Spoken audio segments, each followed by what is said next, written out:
Hi guys, Bran here, and I don't have good news. I don't like doing these videos because it's just like, oh no. It feels like it's just doomsaying at a certain point, but also like I check this pretty frequently, and it's kind of hard to ignore at a certain point. So this is the Steam charts. So this is the website that tracks the amount of players games have had and like how they rank in terms of like player populations. Whole lot of wonderful stats and stuff. Remember from our evidence video, stats don't lie, which is why stats are cool. And I came across a concerning stat while I was looking at the DBD.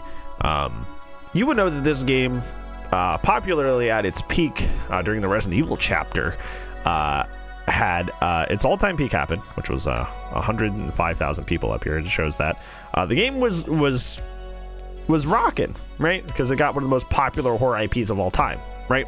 Because Resident Evil is probably the horror game that almost everybody knows. Everybody knows. And it came with 3 legacy characters, not just the single survivor and single killer. And also, if you think about it, they did legendary skins. So we got Claire and Chris Redfield. So essentially we got like 4 survivors and 1 killer and 1 go of one of the most popular like horror game franchises of all time. So peak goes burr this year, which would make you think that like, 2021 was like a good year for Dead by Daylight because they hit their peak amount of players. I would think that too, but so let's take a look at January of 2021. So this time last year, they had 52,000 players. So they had around 52,000 players at any given point at the beginning of the year.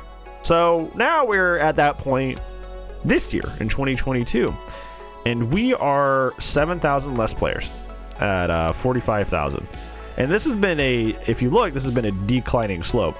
Like it went from its peak 100,000 in October, which I believe was Pinhead. I believe that was Pinhead. And Hellraiser's a pretty cool, pretty big franchise. And then it just kind of sloped down.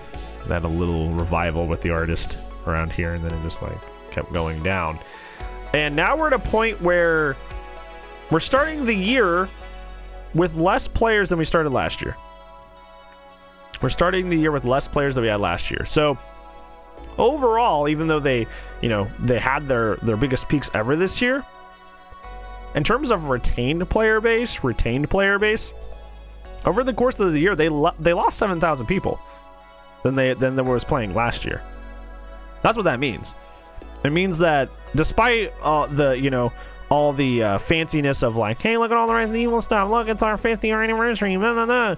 Once that died down, they didn't retain those players. All the Resident Evils, all the Hellraisers, it didn't retain the players. We have less players now than we did last year at the same time. Because they were not able to retain the players that they brought in through all those like, hey, look over here. We got Resident Evil guys. Look, come here. They lost that. They didn't retain those players.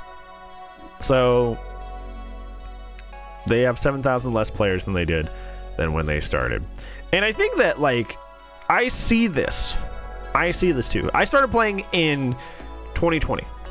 I started playing during the Silent Hill chapter because I remember my Blight was my first PTB. It was the first time I ever streamed the game was during the Blight PTB. And I remember there were a lot of people who were learning with me, a lot of people that came into the game during that time. And I stream this game 5 days a week, and obviously I make YouTube content like every single day. I don't get a lot of people asking me like people like, I'm trying to learn this game right now. Can you teach me things, or can you tell me things? In terms of like new players, I don't really see them. I don't really see them that often. Like I don't really see like, I'm brand new to Dead by Daylight. I'm playing Dead by Daylight.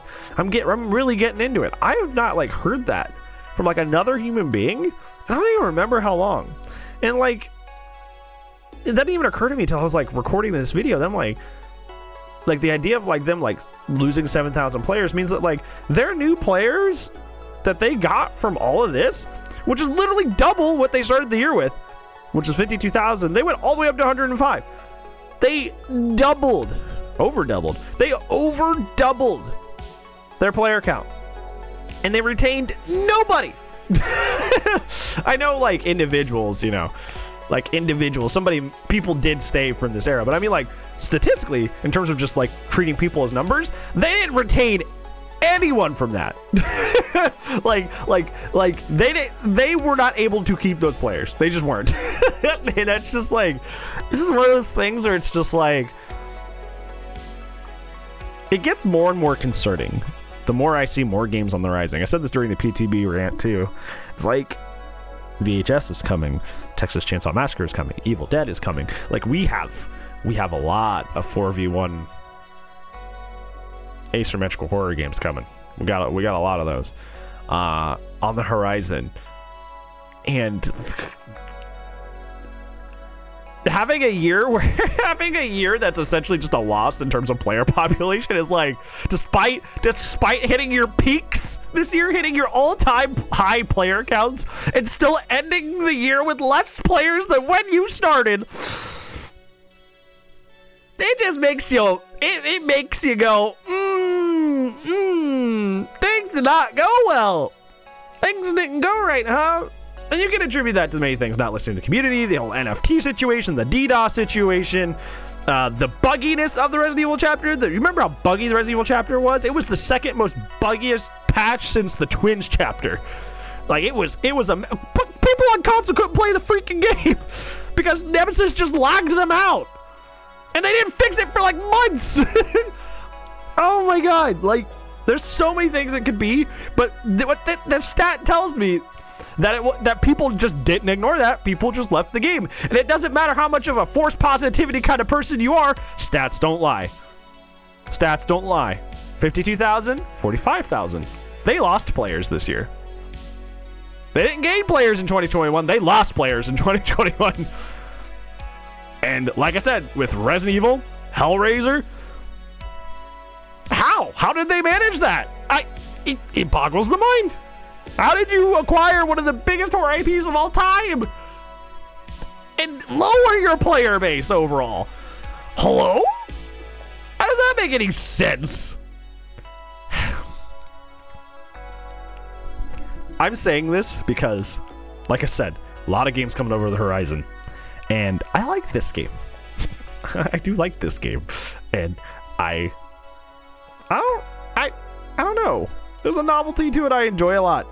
And I feel like my days are getting thinner and thinner every time I see something like this. Like, I'm like, oh, I feel like I have to like start like diversifying my options, you know? It's like watching a stock go down that I've invested in. It's like, oh, I've built my entire YouTube and Twitch off of this game. Oh no. that's literally how it feels. That's literally how it feels, just like looking up at that. I'm like, oh man, I gotta diversify my portfolio here. Yeah, but yeah, that's how it feels. I just thought that was an interesting stat, and I thought it'd be funny to hear me like talk about how like just flabbergasted I am and how they managed to do this. But yeah, thank you so much for watching, friends. Hopefully you liked me wigging out at this. If you like this video, make sure to like it, because that's how other people find the video, and I like talking to you guys, so let's keep talking to more people. Also, I do upload daily, so if you want to see more of my videos, make sure you sub so it actually shows up on your homepage. Other than that, anything else for you? Thank you so much for watching, friend, and if I don't see you in the next video, I'll see you when I see you, friends. Bye bye.